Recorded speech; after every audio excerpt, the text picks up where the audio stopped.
All right, ladies and gentlemen.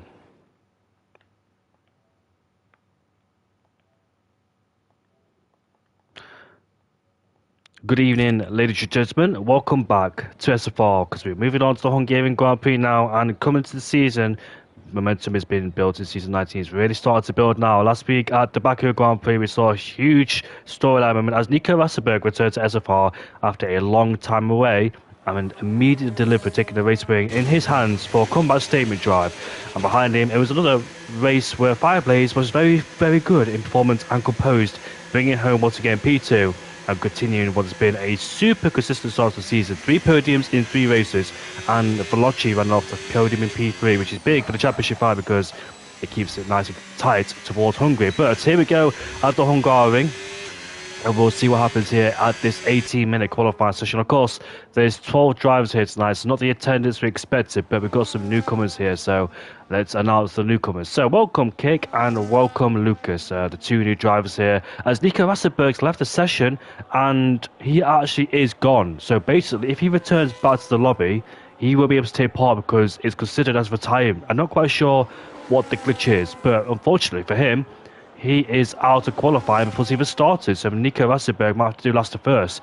Rosberg has tried last to first a couple of races last season, and it has paid dividends for him. It has been successful, so he has got experience of going from last to first. So let's see if he does it. He did it plenty of times. I think in Bahrain one of the times as well, and Japan, but I don't think it worked out in a couple of races he tried to do it. So there's only 11 people here for him, 11 competitors. So there's only 11 people to try and get rid of, but we'll see how it all unfolds. Around the final corner goes the Sauber driver, as Zebra Gamer has joined the sessions. That's 13 drivers now in this session, but Gergely goes on a flying lap as we head down towards turn 1. The characteristics and nature of this track is super difficult because the middle sector is full of medium speed, low speed corners and track, and as well the grip will be very difficult, especially finding grip in the middle sector as he gets the power once again. Coming through turn 2 and turn 3, we go flat out through turn 3, leads on the curb on the outside. Now coming towards the blind crest of turn 4, reaching uphill, flick the car in, hoping it sticks and hoping you don't sustain any oversteer at all.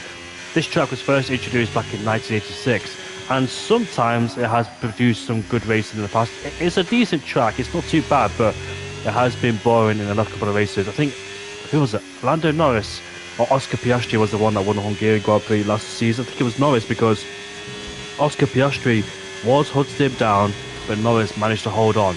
As we're coming through the middle sector now, in towards turn 12 we go, and he cuts the curb, he cuts the corner, and unfortunately for him, he has invalidated. Quite bizarre to be doing that because we don't really see many people invalidating in turn 12. We do on the exit, but in terms on the inside curb, quite strange indeed. As Yaron makes his way now towards the final corner, has had a difficult start to the season so far, has the Haasman, but here he comes towards the line. It's going to be a 15.6, and I have no idea if that's representative or not, so we'll see if that is a good lap time or not. Night Creed goes up into P2 with a 16.8, so 1.2 seconds off the pace. There is the Ferrari driver, and if we look, he's trying to improve on that lap time. Indeed, it is their first lap time, so expect many fireworks already. I think Veloci in P4 fortunately has made a mistake on his flying lap then, so it looks like he's going to go for a cool lap and push once again. In the background, I think that's a Red Bull going through, and Mo Nemo goes with a 15.2, so almost inside the 14s. My thing is glitched, unfortunately. There we go.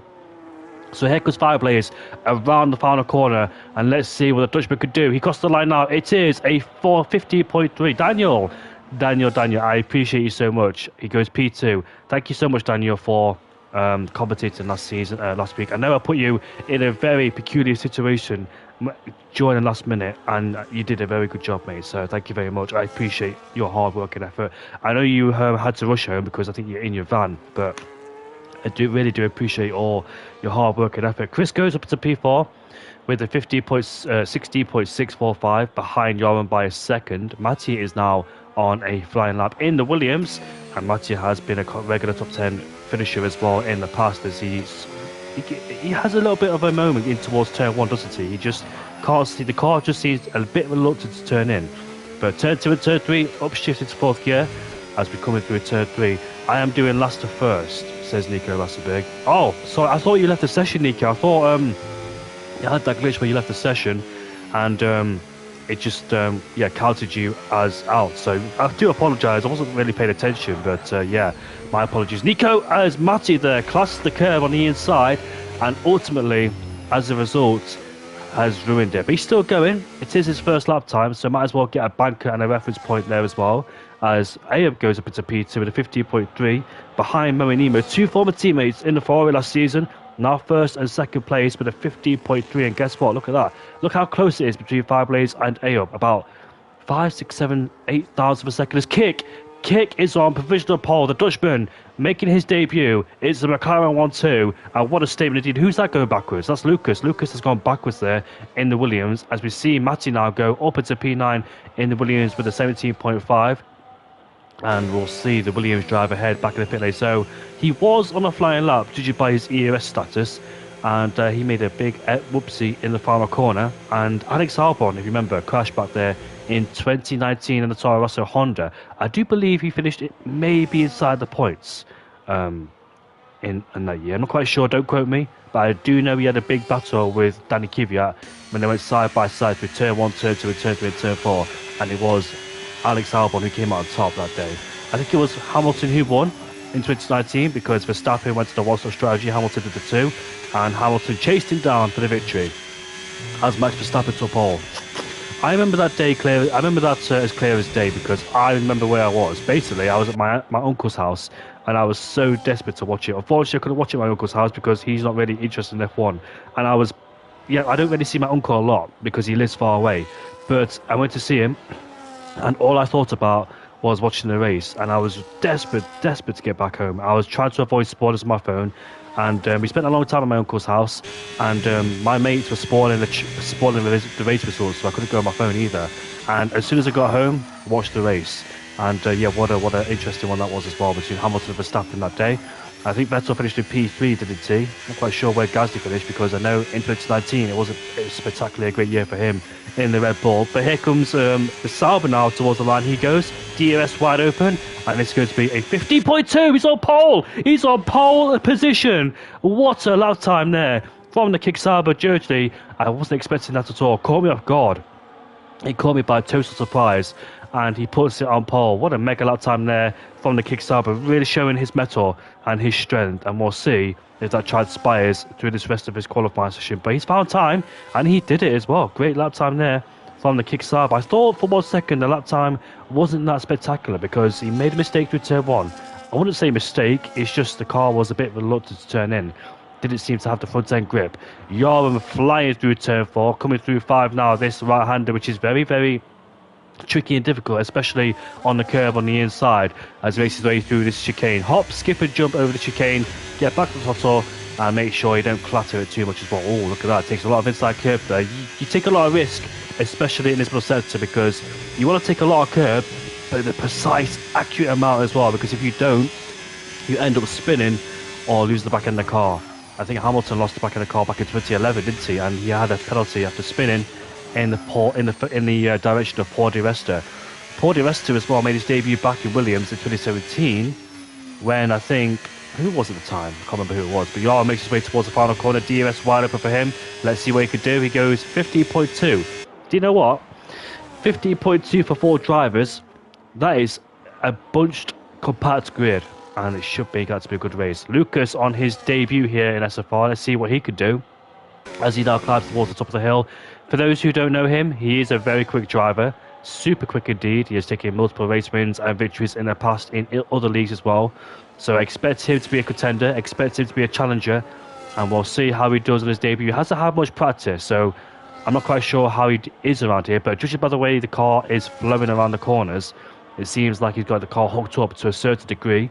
Let's see, here's middle sector at 53.7 in that middle sector there for Lucas as he rides the outside curve to try and get a launch in. I like to see all the lines they take because they take a wide angle to get a good exit through there. As Fireblaze is on provisional pole with a 14.901, Moenimo P2 with a 50.200, and here comes Lucas with a 50.4 as he's a bit off the pace, but I'm not quite sure if he minds or not. But he goes behind Veloci for the time being. Veloci is on a flying lap in the Mercedes, climbing towards the top of the hill. He's a 10th up in the first sector, so good signs already. Turn 4 can be very difficult. We've seen a massive crash there, I think, in the past with Sergio Perez.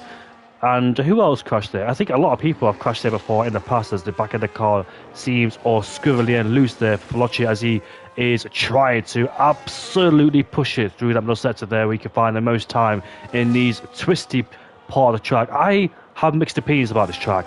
I do like it. I used to love it, but on this game I don't because I'm terrible on this game. So, yeah, not really my cup of tea is this track on the game. But I used to be competitive around this track. It used to be my favourite, but not anymore because this game just doesn't suit my driver style no more. Here comes Abe around the final corner. It can be very difficult. We saw Perez and Sebastian Vettel spin and crash there before.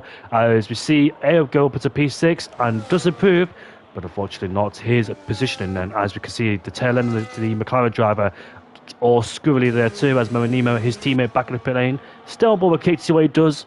His middle sector is going to be a 53.3. He does improve by a tenth of a second as well. So despite losing time in the first sector, he's regained some lost ground and looks like he's on course to improve on his lap time. Maybe P2 at best. Oh, look at that. Another massive snap there as the tyres are screaming hard at that stage as you're demanding a lot of force and energy into them. Here comes Kick. Towards the line he goes. What can he do? It's P2 with a 50.026. It's a Dutch 1-2 for Fireblaze and a Kick with Moenimo P3. So I think Fireblaze was the one that won the Hungarian Grand Prix last season because I remember racing and he wasn't a one-stop strategy. The two Ferrari boys were on a two-stop at the time. All Aobs might get held up here. Let's hope the Ferrari gets out of the way. Is Aob on that time? I'm not quite sure if he is or not. No, he's not. It doesn't matter. It doesn't matter. He's 8 seconds down. So I thought for 1 second the Ferrari was impeded, but he's not. Knight Creed is back in the pit lane. Matty is on a lap time, is he? Headed down in towards turn 1, I think he is. Let's stay on board with SFR Matty in the Williams. Of course, a regular contender here in SFR. He's a third driver, it says. He's got 9 points on the board so far.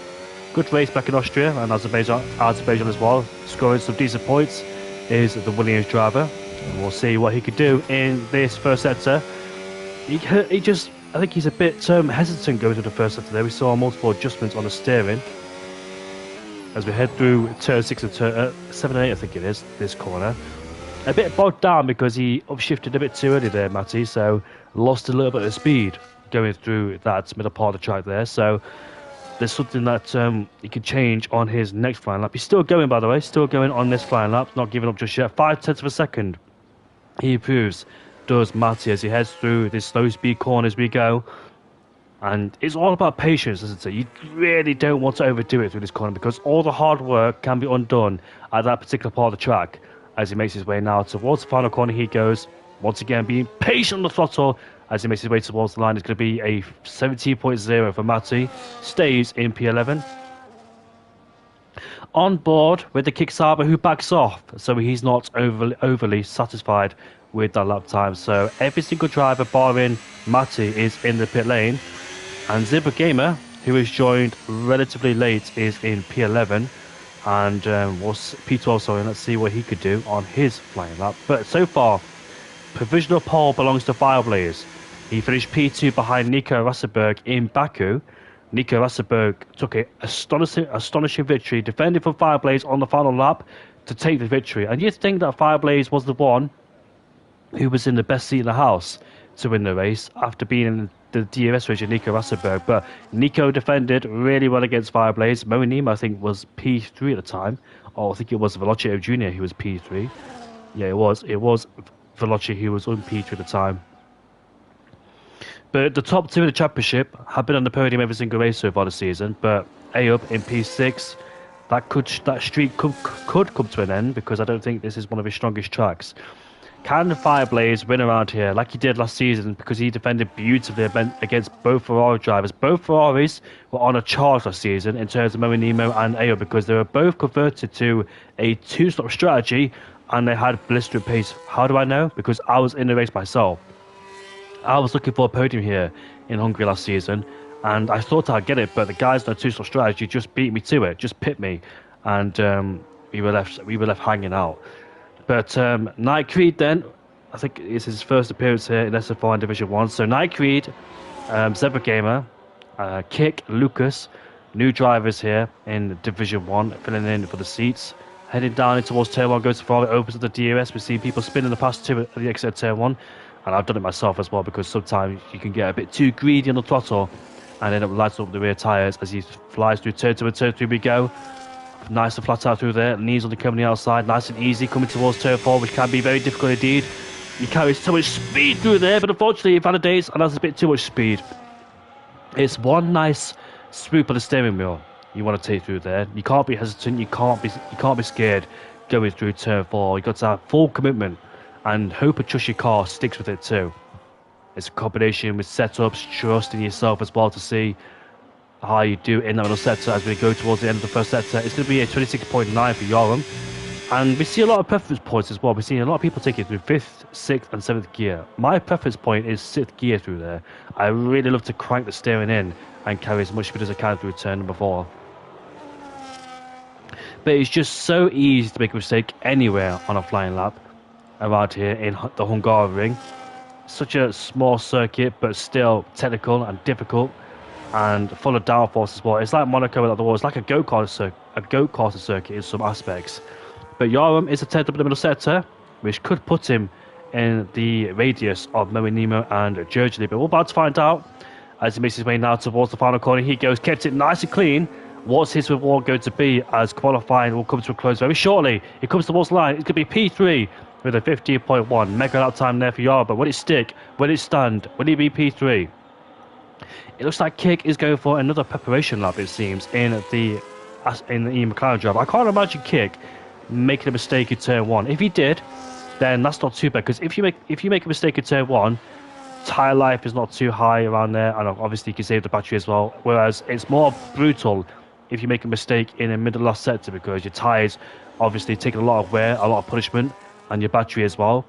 Here comes the Kick Saber once again, coming towards turn 13, where he made a mistake last time, but this time keeps it nice and clean. No, it doesn't. He's in the pit lane, and qualifying is a done and dusted for him. Adams and the Ferraris are validated. Looks like he's gone for a little bit of adventure. Look at Chris.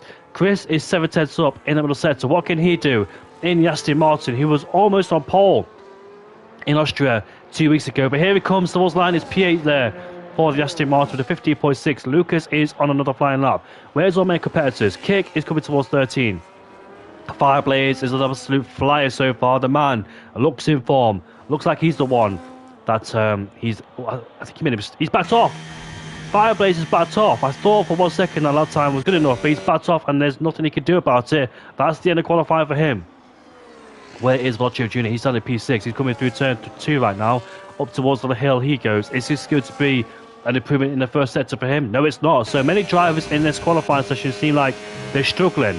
The pressure may be ramping up and maybe trying to overdo it a bit, because obviously on your next qualifying match you want to absolutely push as hard as you can, but you overdo it and step over the limit as well for good measure. As Moe Nemo coming through turn 13 he goes. He's 1/10 up in that middle sector.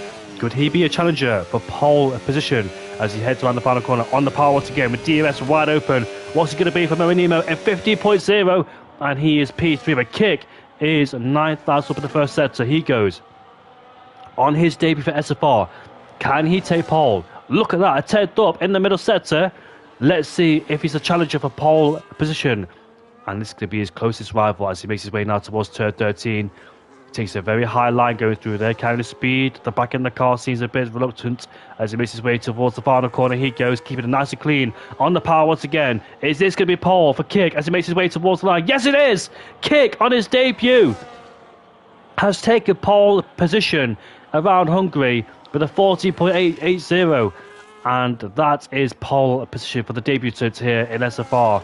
It is Kick on pole ahead of Fireblaze. Velocio Jr. in P3 ahead of Moe Nemo. Joram is back to form once again in P5 after a struggle fest in the last couple of races. He's back, ladies and gentlemen, and we know he's a race driver who is a very quick indeed.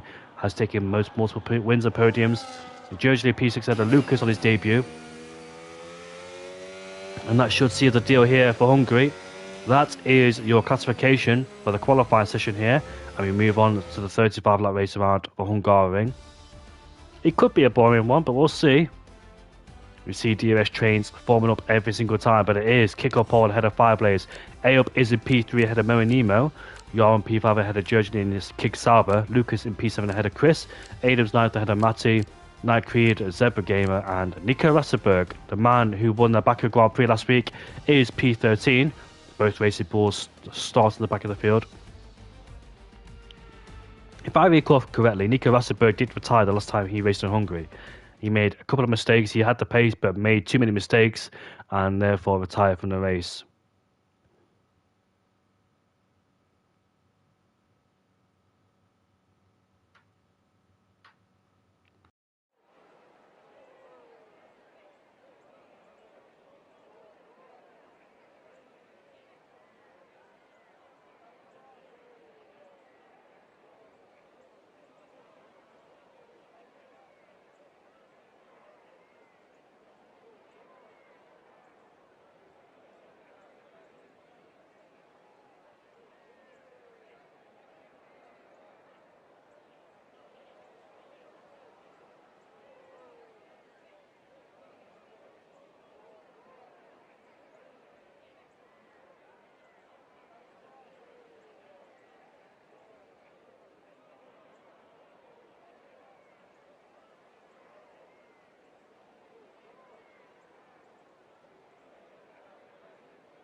As we know, tyre wear can be absolutely brutal and high around here too, so managing tyres will be king through this race, and the people with the best tyre management could come out on top.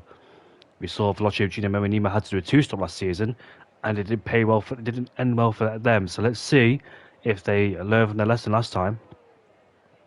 And race time in Hungary, honestly, this one could already feel spicy. Qualifying has been wrapped up, and it is kick on pole on his debut, which is seriously impressive around a track like this. We need absolute confidence to hook up a lap together. And starts in the front here is massive as well, because overtaking at the Hungaroring is never ever easy. So he's in the best seat in the house to take pole for this 35 lap race. Behind him, now there's serious pressure. You've got the usual front runners there, ready to attack and try and capitalise on the smallest mistakes as well. And it's not a thing about Hungary as well. It's all about time management and time preservation, patience, and we'll see strategy as well. So it's going to be difficult overtaking, but in terms of strategy, that could mix up the order. And what can Nico Rosberg do too at the back of the field? Could he be there in the mix as well? Can he dispose those cars and quickly work his way up the order to see if he can challenge towards the front of the field? The man who made his return last week at the Baku Grand Prix to take the victory in the land of fire, but here in Hungary, it's going to be quite difficult to challenge at the front of the field, considering how difficult it is to overtake around this circuit. But if there's one man that could do it, it's Nico Rosberg. But the championship order is as it's stated. Velocio Jr. is first with 65 points. 1 point ahead of Fireblaze is P2 with 64. Adams is P3 in the championship with 44 points. So good job to Adams there. Chris is fourth place with 42 points, and the man that could have got a podium back in Austria but made too many mistakes towards the end, Dylan Vince is fifth place. Surprisingly, Dylan Vince is not high up in the order with 41 points. Mike's P6 with a stunning win back in Austria to put himself P6. Morinimo's P7 is a bit of a disappointing season so far for Morinimo in P7 there. Samid is 8th ahead of Nico Rosberg with 25 points, and Harry Kane's P10 with 22 points. Man, I think he's raced once this season. That was back in Belgium when he picked up that podium in third place. But we know that Harry Kane's busy with exams. The two-time champion of SFR, but unfortunately he has not been attended so far. But we'll just wait for the race.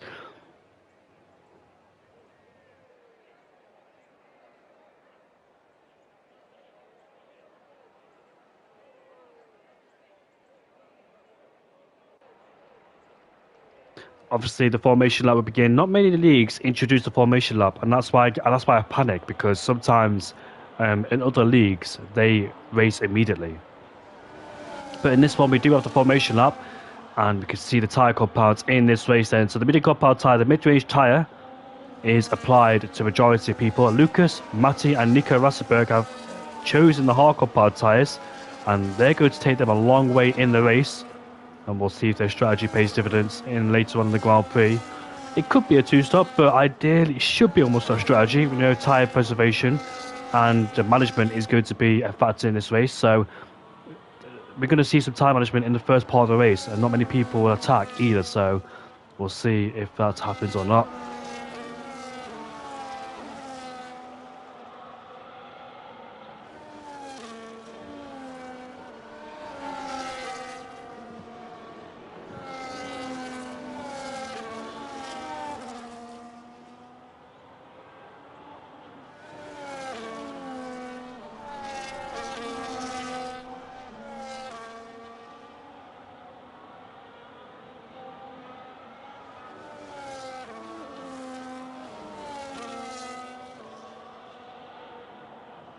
Good Fireplace finally take his first win of the season, because he's been waiting patiently for 3 races.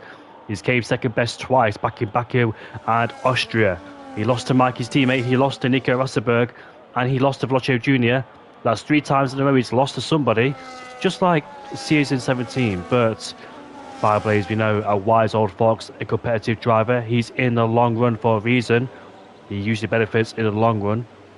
He doesn't really let the pressure get to him that much. But we're about to find out if Fireblaze can take the win, or will Kick win on his debut here in SFR. We're about to find out anytime soon, as the lights will go out around here in Hungary. The 4.3 kilometer track, the race distance is 75. The tight, twisty Monaco-like track. It's very hard to overtake in this race. High tire degradation in hot conditions. What's going to happen going down in towards turn 1? Stay tuned for this third round of the race as we're underway for the Hungarian Grand Prix. It seems like Kick has got a mega star off the line, as Aob is right behind Fireblaze as we head down in towards turn 1. It's Fireblaze looking for a move. Here comes Aob down the inside with 3 abreast in towards turn 1 we go. There's contact, and through goes Moenimo, just like in Hungary 2021. There's contact, and Moenimo goes through with 3 abreast. There's a massive crash. Fireblaze is involved. What a messy start towards this race, and Fireblaze has been demoted into P8.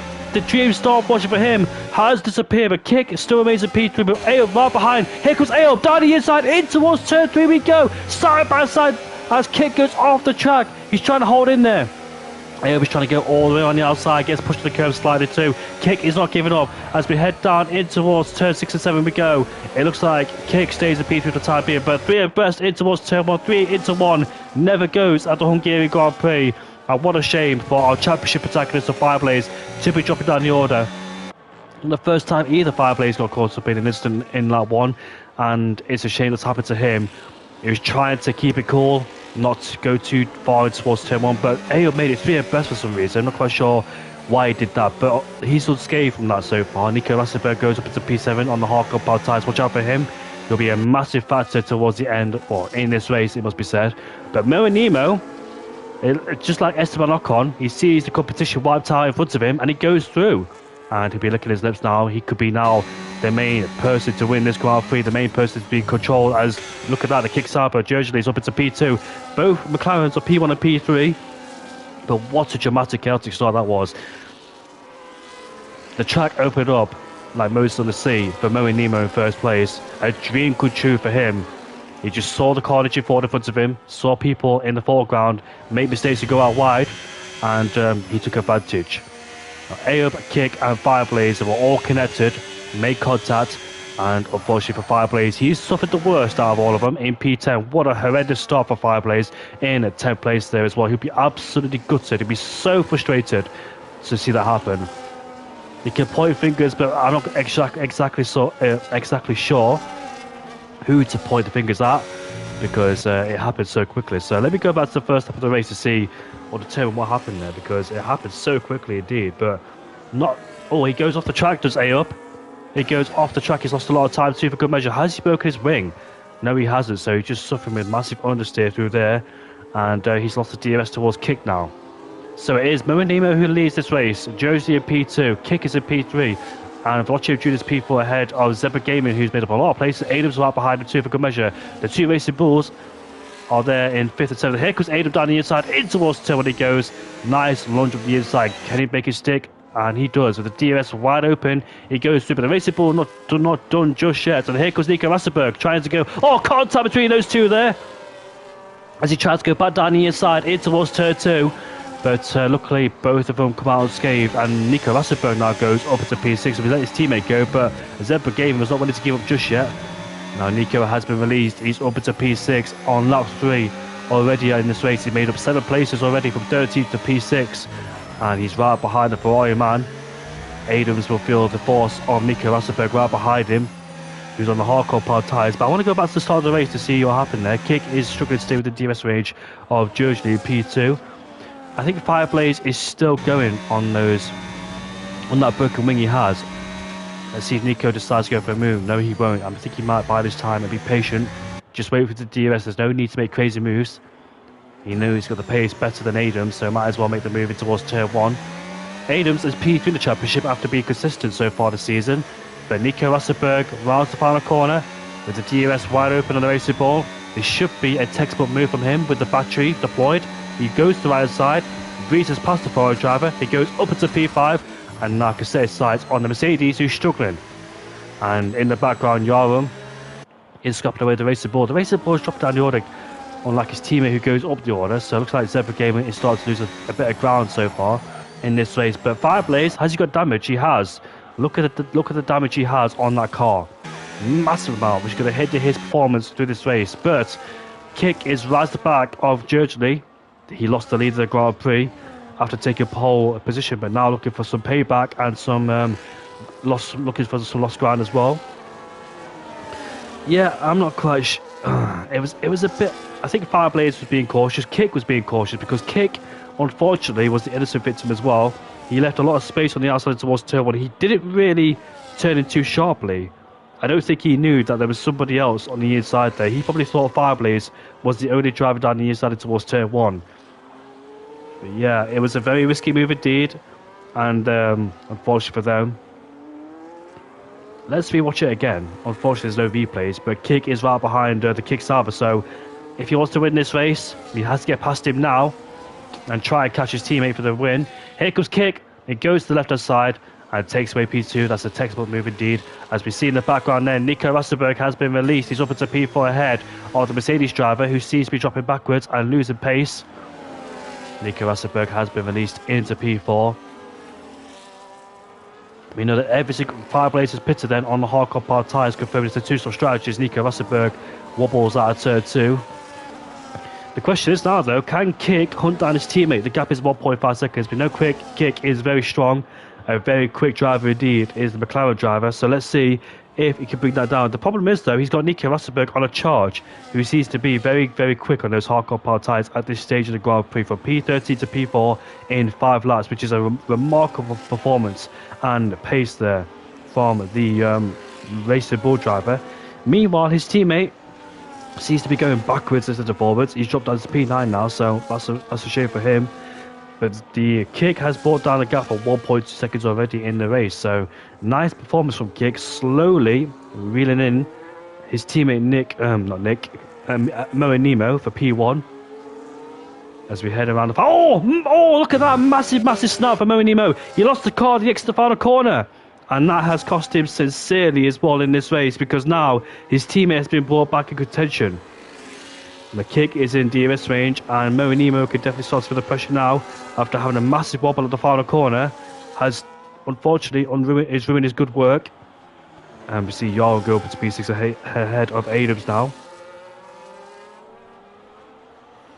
Nico Rassenberg, however, in P4 is not too far behind Josely, so he's starting to slowly but surely bring the gap down under a second. But that lap 1 incident, let's see what happened there, because there was more than one contact.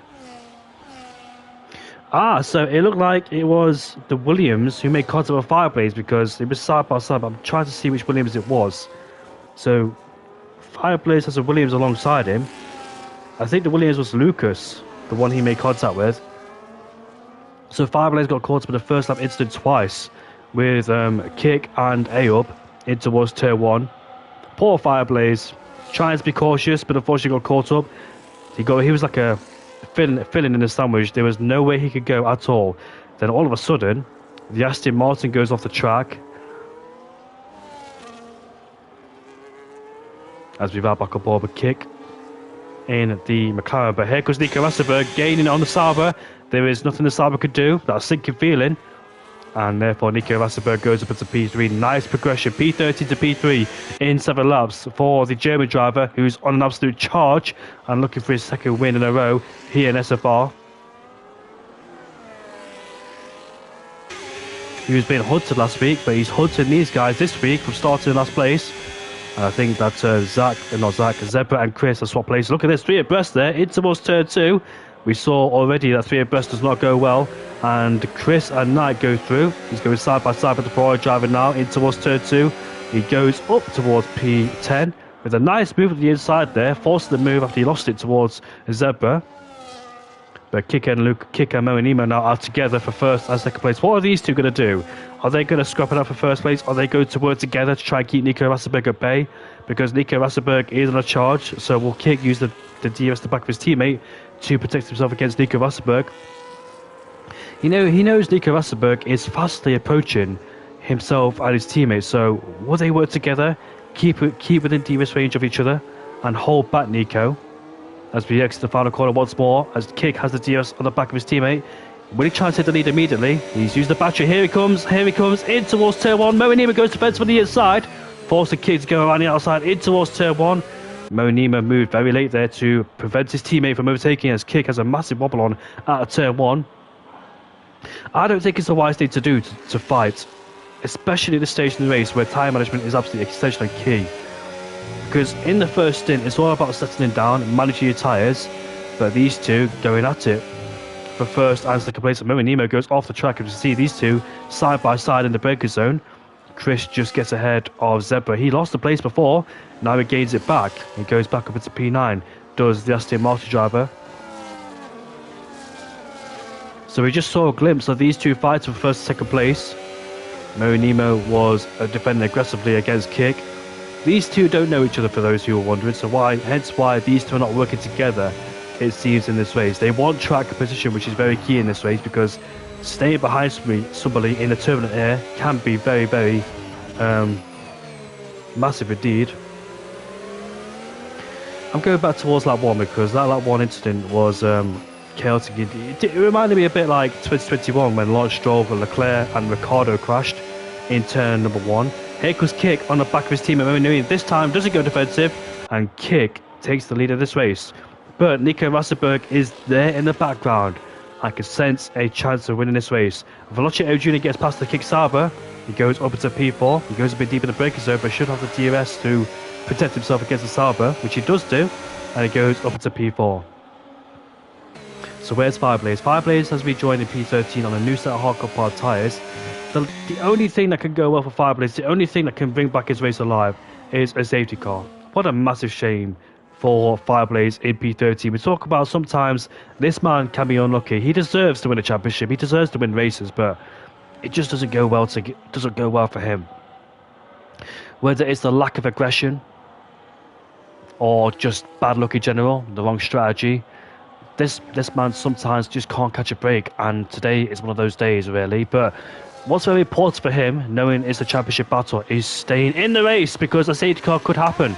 As we see the Kik Sauber go for a spin, and that's a common place to spin as well, because it's a high-speed corner where the tyres overheat quite a lot. Hit the wall too for good measure, so made some impact on the wall. As Mo Nima is in the pit lane to dispose those midi-compound tyres.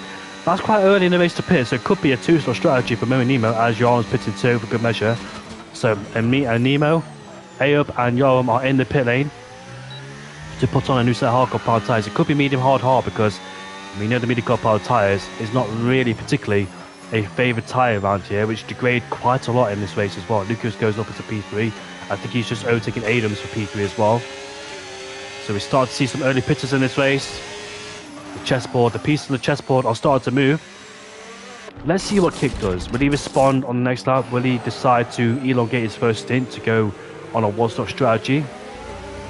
We saw last season how the two-stop strategy didn't really pay dividends for the likes of Mo Nemo and Ayob, as here comes Jean down the inside in towards turn 2, a late move, but sends up the inside and makes it stick. We do know Matty's got damage as well, so Matty has sustained some damage. He could have been the Williams that was involved in that first lap skirmish. As we see, these two go side by side in towards turn 4. Now turn 5 we go. The Racing Bull trying to go all the way around the outside, goes a bit too wide, and Night Creed maintains P8 for the time being then. The battle continues though, not really in a particular safe place, but Racing Bull goes off the track, and here comes Fireblaze as he backs off.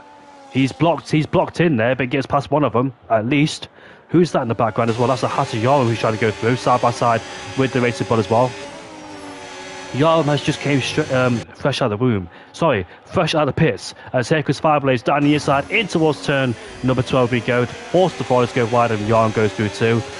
Of course, on new hardcore power tyres, so don't want to spend any lost time messing about with the guys on all the tyres.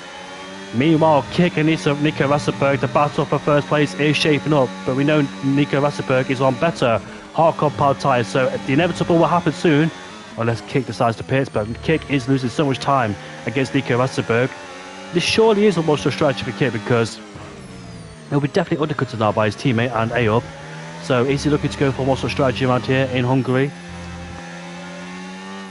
The guys in the lower part of the field are looking to go for pure pace, whilst Kick is looking to go for management and hoping the one-stop strategy will pay dividends as well in this race. Nico Rassenberg though, he's got to take those hardcore power tyres a long way in this race to enable his strategy to work. Covered towards 13 now, turn 14.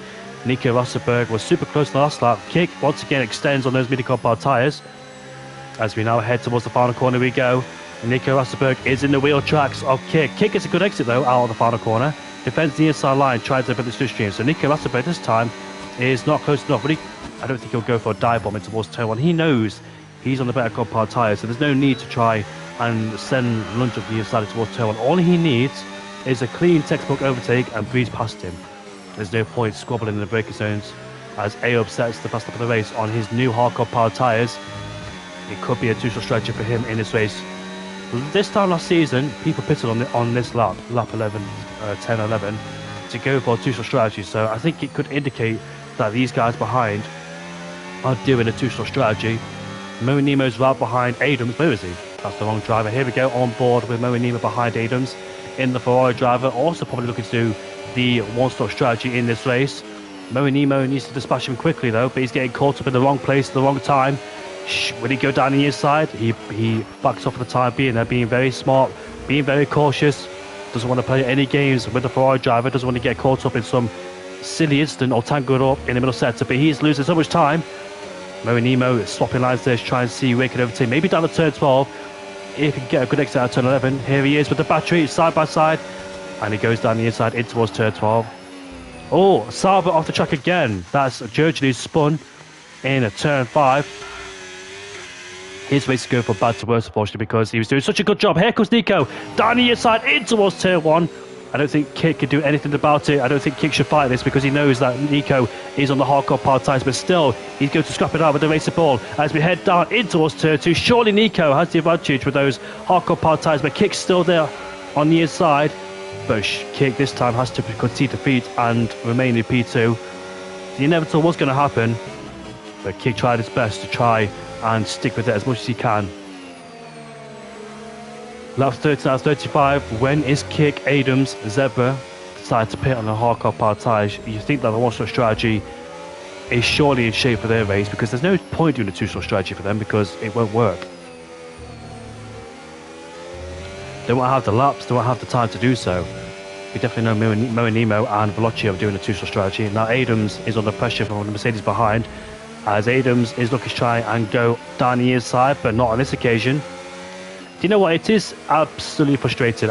The car ahead doesn't have to concede defeat or concede the place, but it's so frustrating. We catch another driver on older tyres. And here comes Ayo down the inside. Same move as Mo Nemo on the last lap. Goes down the inside, goes up into P5, and makes the move nice and stick. But I understand how frustrating it is being stuck behind something all the time. It's in the wrong place as well because you're trying to go for absolute pace. And here comes Moenimo right behind Lucas, now alongside him. He forces Lucas to go on the inside. Moenimo now up into P3. Lucas, of course, on the old hardcore power tyres, looking to go for a long stint. He's broken his wing as well. He has broke his wing, so I think both Williams drivers have sustained damage in this race. I haven't figured out yet who was the Williams driver in turn 1 that made contact with Fireblaze, which ultimately ruined his race. He's still going in P8, but there's nothing he could do to salvage anything from this race. All he's hoping for is a safety car, but a chance of a safety car around here is quite slim, considering there's 30 people in this race, and the runoff here is quite high. We don't really see many safety cars anymore in Nick Racing, because given how easy it is to save the car, etc., and professionalism of these guys, I'm going to be honest and say it straightforward. When the only reason you see safety cars in leagues is because of lower divisions. I hate to say it, but I mean it. But in Division 2, 3 and 4, we see safety cars because obviously the drivers are learning. They struggle a lot more. They tend to lose a car easily as well, where these guys are more professional and they can control the car, etc. And plus there's 30 drivers in the race. That's what I noticed about Division 1. They may be fast as well, but they know how to keep the car on the track. No disrespect, of course, for those in Division 2, 3 and 4. Obviously, I don't mean it disrespectfully, but in honest truth, chance for safety car nowadays is quite slim. Obviously, inside the rear B, you see some people make the odd mistake now and then. Even professional drivers we've seen make a lot of mistakes. Saudi is a very easy place to pick up a safety car as well. Monaco, of course. Canada, possibly as well. But in the past few years, where we've seen safety cars appear on the track, like Silverstone, Austria, you don't really see that no more. It's a quiet segment in this race, a quiet stage, but calm before the storm, as they say. Kick has done a really respectable job on those mini compound tyres. Still in good nick. That's Moenimo, sorry. There it is in the McLaren. He's done a really good job so far, keeping up with Nico Rosberg as much as he can, despite his situation on those degrading mini compound tyres. It's only a matter of time before we see him in the pit lane, and it is this lap. So 15 laps on those mini compound tyres. A respectful job, but almost lost it in the pit lane. Ayob is right behind Lucas. Lucas is a sitting duck on the straight. There's nothing he can do to prevent this attack from happening. As we head around the final corner we go.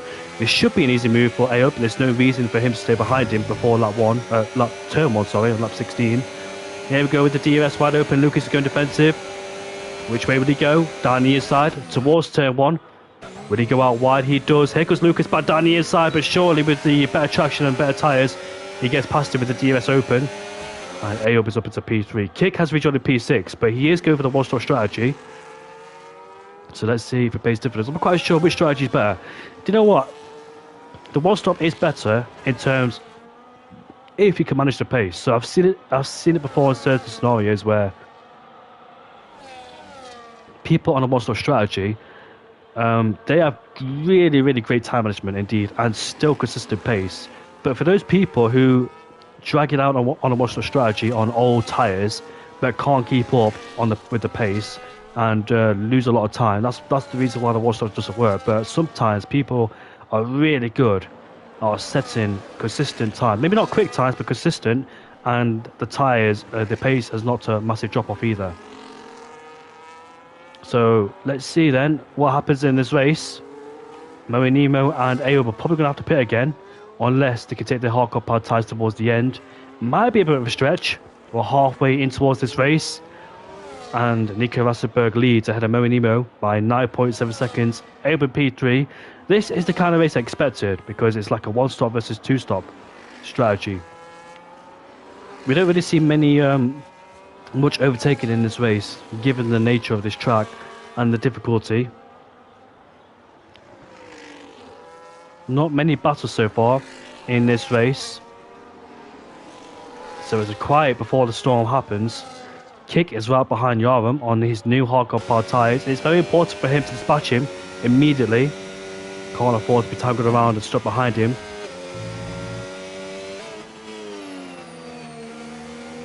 But the worst time to catch somebody on old tyres is particularly in the middle sector, because you lose so much crucial time. Every single tenth and second counts in this race. No matter how small your time you lost, it can make a massive influence towards the end of the race. And we'll see. The worst thing that can happen to Kick is Jarl to catch the DRS. He might get the DRS to back at Lucas, which could be bad news there for the McLaren driver. And if he does, he might struggle to get past him. So, for Kick's sake, he best hope Jarl doesn't get in DRS range of Lucas as we head around the final corner we go. Is he in DRS range? He is, but does he get the DRS on this lap? He doesn't. He does get the DRS, so this surely has to be a big chance for Kick to get past the Haas driver. The DRS is wide open. Jarl goes defensive on the inside, forces Kick to go around the outside, in towards turn 1, lays the brakes, he goes deep in the corner, but still has the outside line, better traction, and moves up into P5. We know that the McLaren driver is super effective on the brakes, but watch out because there's a Williams in front of us who's broke his wing, and he's on the old hardcore bar tyres, and he's blocking his way there for Kick as well. Let me give some context. Oh, almost contact between those two there. Kick will not be happy. This is a risky move around the outside. There's contact there. Lucas is defending aggressively against Kick. Kick trying to go around the outside there, but Lucas lay on the brakes. He goes deep in the corner. Kick will try to do a switch back around the outside, and he goes off the track. What are these two doing?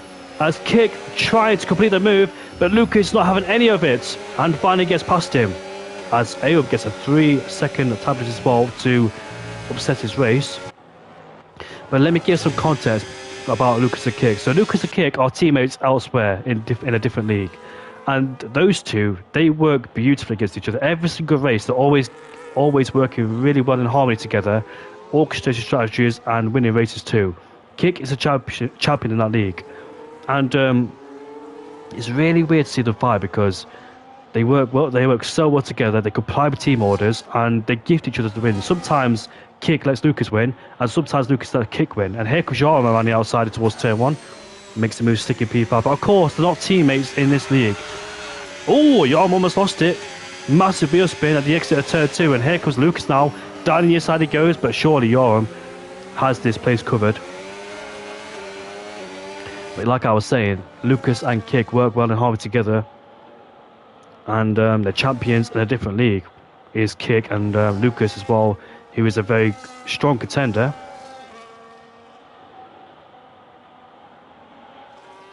You see the Kick Sauber, who has probably finally had enough in this race. He's in the pit lane and he retired from this race. The first retiree in this race. We've still got a long way to go in the Grand Prix.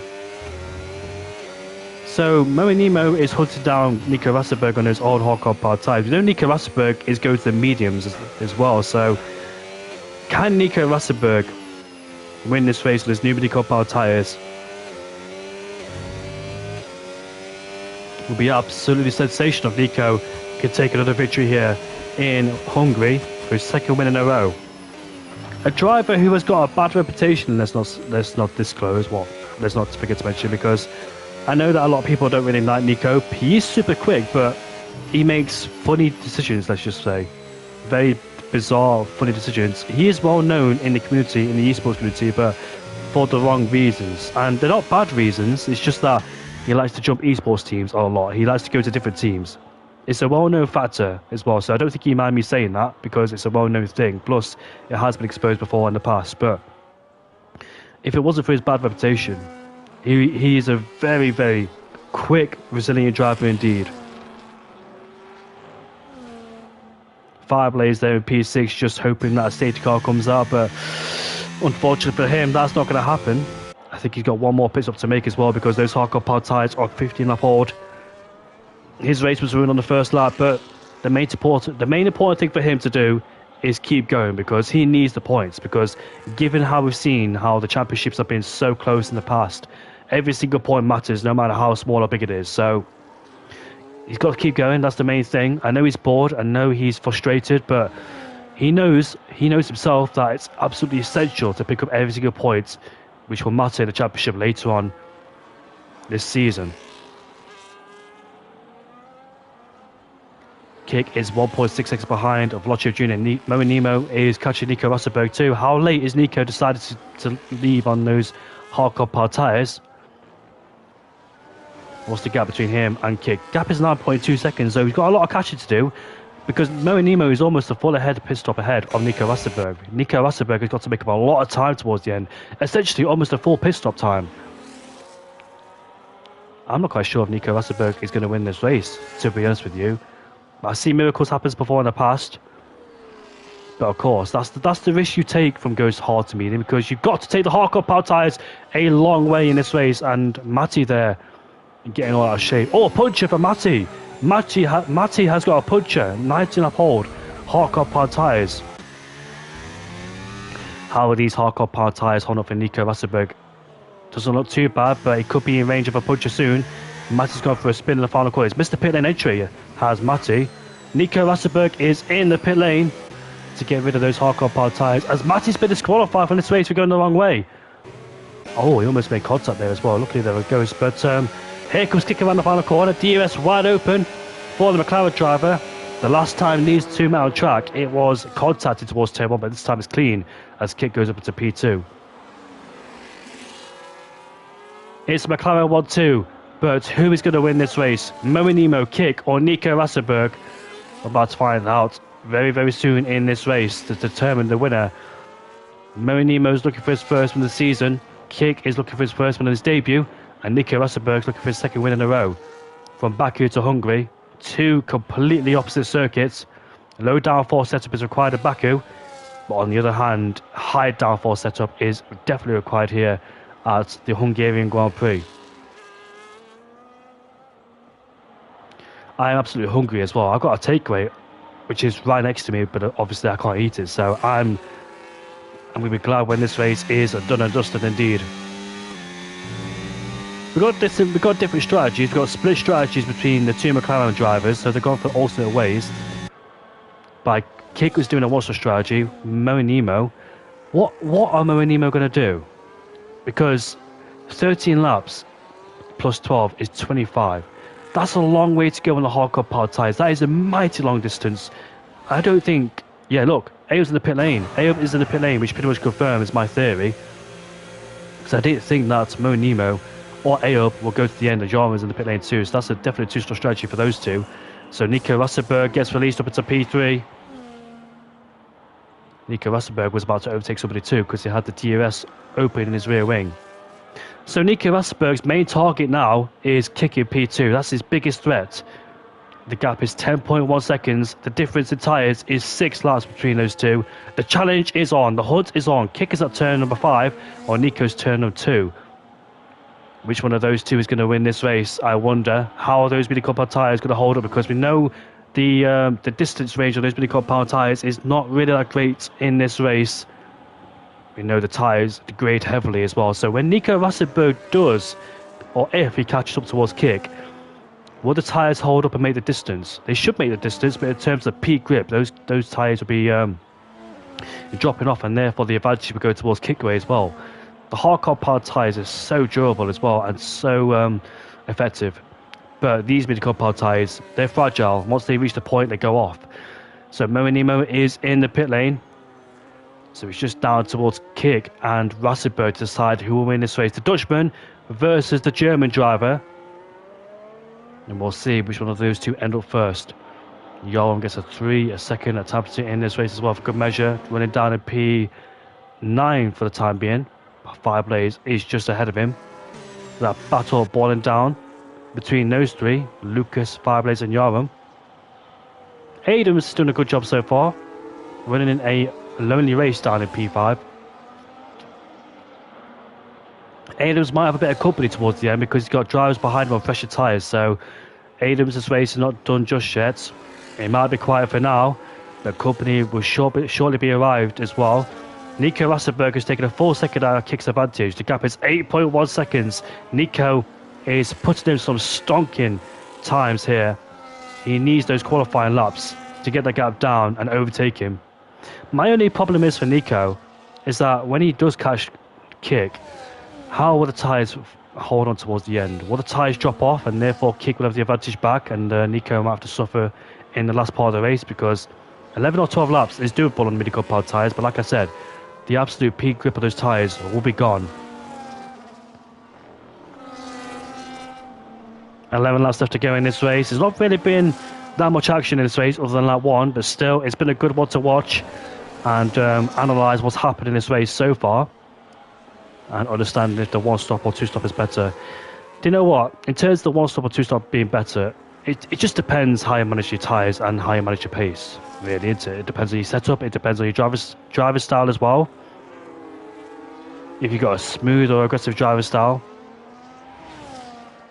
Moe Nemo, the gap between him and Kick is about 40.5 seconds, so that'd be absolutely difficult. It's a tall order for him to bring that gap down if he wants a chance of taking his teammate, because that's a long way behind.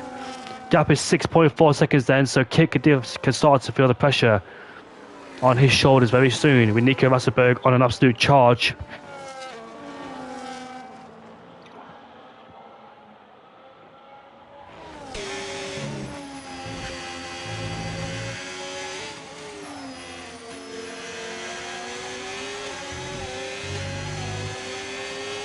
I think Nico Rosberg will catch Kick. As you can see, this battle between this trio is still unfolding. Lucas, Fireblades and Yoram all within each other's DRS range. Lucas does have a 3-second advantage. Does he have damage still? No, he doesn't. He chases the pit lane. Did Nico Rosberg. Sorry, did Lucas in P6. 11 drivers still left in this race, with about 10 laps left to go. The main important focus in this race is between Kick and Nico Rosberg. Nico Rosberg on an absolute charge to catch after and overtake Kick for the lead of this race. He's got 9 laps. He's got 9 laps to decipher to see who will win this race. Setting in some very quick lap times indeed to catch Kick. Massive oversteer out turn 5 there, absolutely pushing. He's got a very unique driver style as Nico Rosberg, very smooth as well. Just one nice swoop of the steering wheel as well, which helps his driver style as well, because he's not really putting too much stress on the tyres, not really doing too many corrections, is he? The gap is 4.9 seconds there between himself and Kick. We're bringing that gap down by 8 knots. And for sure he will definitely catch him. But what about the end of the race, when his tyres may start to suffer in the latter stages of the Grand Prix, and therefore Kick, the advantage may swing back his way, who knows?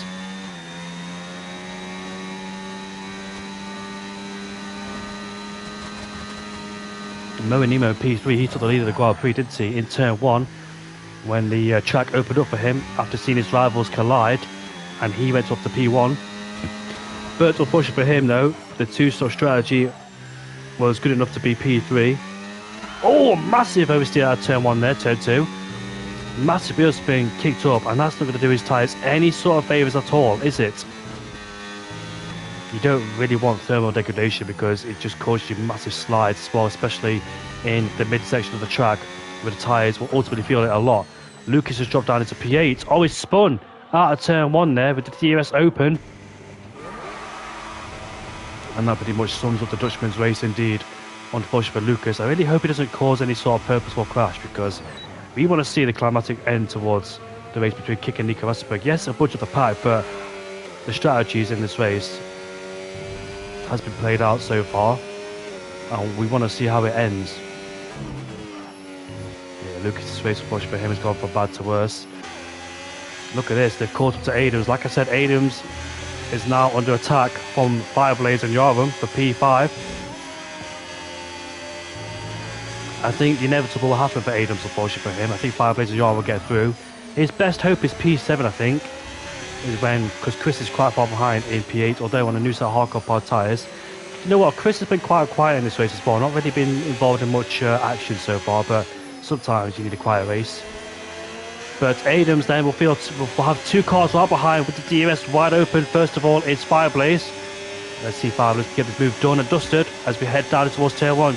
Goes down the inside towards turn 1. Here comes Yoram too, who also sends one of the inside towards turn 1. The side by side out of the corner, but Adams stays ahead, at least one of them.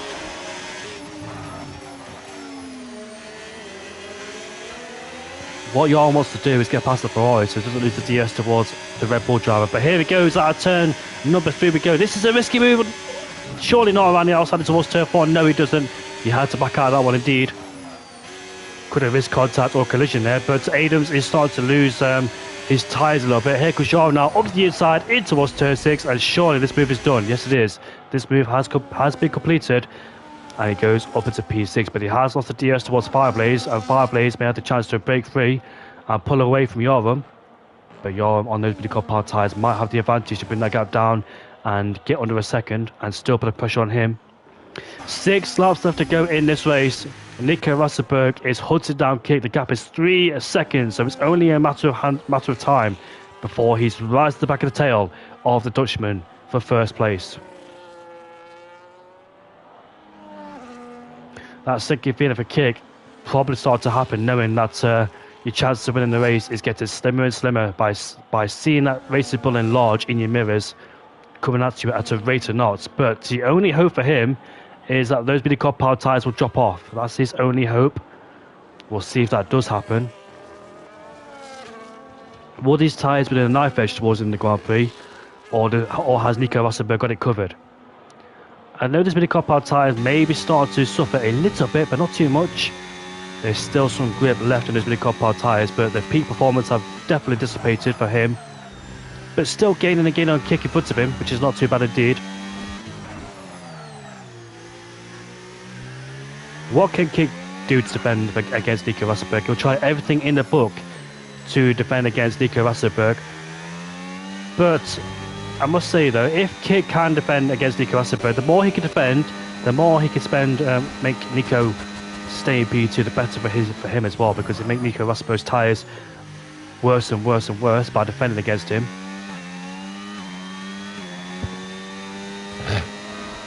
Sorry about that if you heard that. My voice is going. I just cleared my voice, so I do apologise. I was supposed to mute myself, but I didn't. The gap is 2.3 seconds then. Nico Rosberg can sense a victory, but the question is though, how are those tyres doing on that Racing Bull?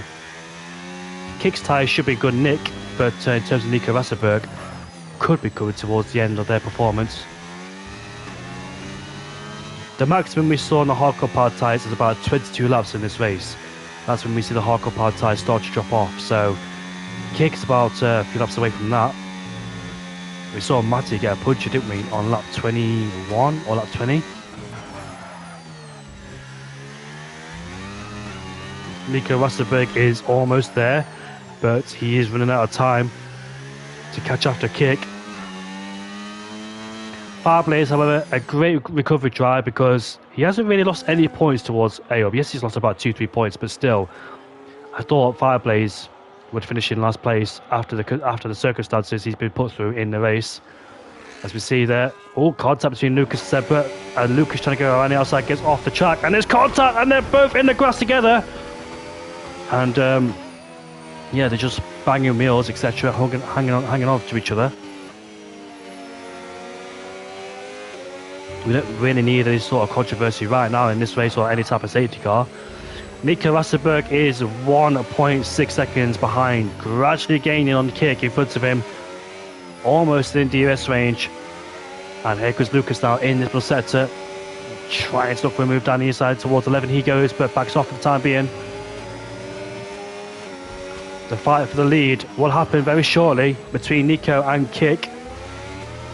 Moenimo in P3 as Lucas goes down the inside, but can't quite make it out. Breaks himself a little bit too on the entry, but we see the Racing Bull go out deep.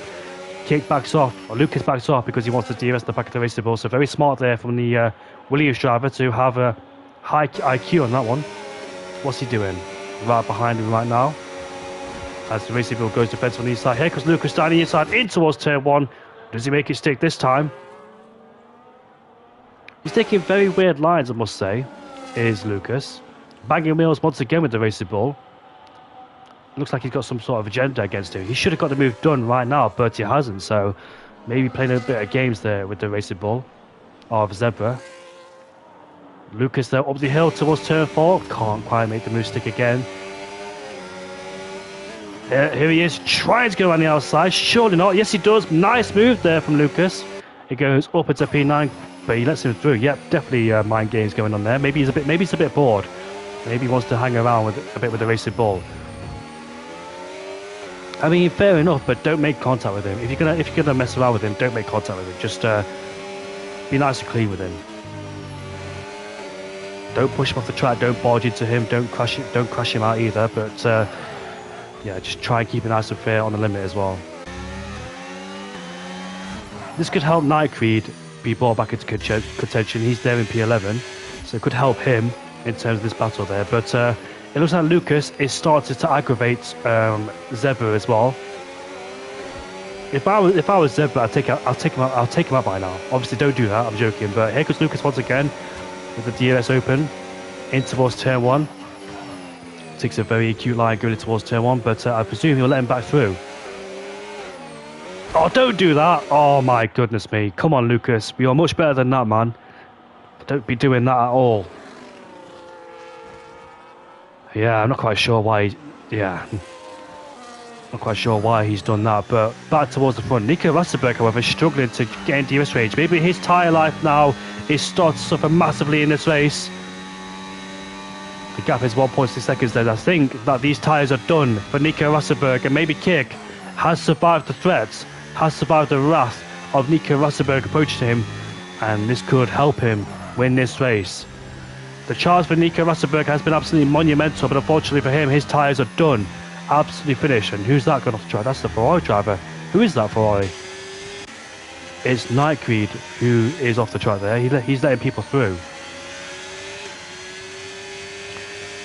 Nico Rosberg's tyres, unfortunately for him, are finished as Lucas has crashed out. Look at that massive wheel spin there for Nico Rosberg. Moe Nemo is catching the racing bull. Look how much time he's gained. I didn't expect Moe Nemo to be that close, but he's right behind him. Could Moe Nemo make it a McLaren 1-2? This has really changed on his head now, because those mini compound tyres are degrading massively. We see massive wheel spin everywhere he goes on that racing bull, and now Moe Nemo looks like he's about to take away P2. Nico Rosberg tried to go from last to first, but sometimes hards to mediums is not always the way. And Moe Nemo now is in DRS range of Nico Rosberg. So instead, the battle for the lead is the battle for P2. And Nico Rosberg will be under massive pressure from Moe Nemo right behind in P3. Moe Nemo slowly in the background has been catching up as well. I didn't even realise he caught up, but we've been so focused and fixated on Nico catching Kick, but instead Moe Nemo was the one who was catching. You can see how much he's struggling on those compound tyres, because there is no grip left at all on Nico's tyres. They're absolutely heavily degraded. You can see they just have no grip at all going to the corners. Moe Nemo though, right behind Nico. I wonder how difficult Nico will make this against the McLaren driver, because you think that this should be an easy move, but Nico Rosberg has tricks up his sleeve. But Moe Nemo in towards turn 13 goes wide as well. Massive oversteer as we head towards the final corner. Here we go. What kind of mind games, what kind of games would be played on this lap? DRS wide open for Moe Nemo. The battle for second place is on. Who will get this? Here comes Moe Nemo. Tries to go down. He is out on the grass. In towards turn 1 we go. Let's see if Moe Nemo can complete the move. There's contact there, but Moe Nemo is up into P2 ahead of Nico Rosberg. And Nico Rosberg just gave the McLaren driver enough space to complete the move down the inside in towards turn number 1. As Nico Rosberg tries to fight back, but unfortunately there's nothing he can do now. Those mini compound tyres have passed their best. And it's going to be a McLaren 1-2 between Moe Nemo and Kick. Back towards the front of the field though, this man has delivered such an excellent race. On his debut here for SFR, he has driven a beautiful controlled race despite the drama, despite the controversy in the first lap of the race. I dare say he was an innocent bystander in that one, because it was 3 abreast towards turn 1. He had no idea there was somebody else on the inside, and he gave enough space for Fireblades to go through, but unfortunately there's another car on the inside too. He did lose the lead of the Grand Prix, but fought back beautifully to reclaim the lead of the Grand Prix, and driven to a perfect strategy with a one-stop strategy from mediums to hard compound tyres. He's making his way now towards the final corner, and for the first time this season on his debut, it's the McLaren driver Kick who wins the Hungarian Grand Prix, and Moe Nemo will make it a McLaren 1-2 with Nico Rosberg in P3. Such an incredible job from both McLaren boys. It's a 1-2, and the boys from Woking can be absolutely impressed with Nico Rosberg P3. Nico Rosberg P30 to P3. but Fireblaze will finish in P5, 8 up in P4, ahead of Yoram, Chris, Adams, and the rest of the drivers as well.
That is the end of the Hungarian Grand Prix. Hopefully you all enjoyed that race. I know the attendance wasn't great either, but yeah, we're still working on that. But we'll see you all back for the next race at 7:30 on Wednesday next week. So join us back for Division 1 once again. I'll see you all later. Goodbye for now. Good night.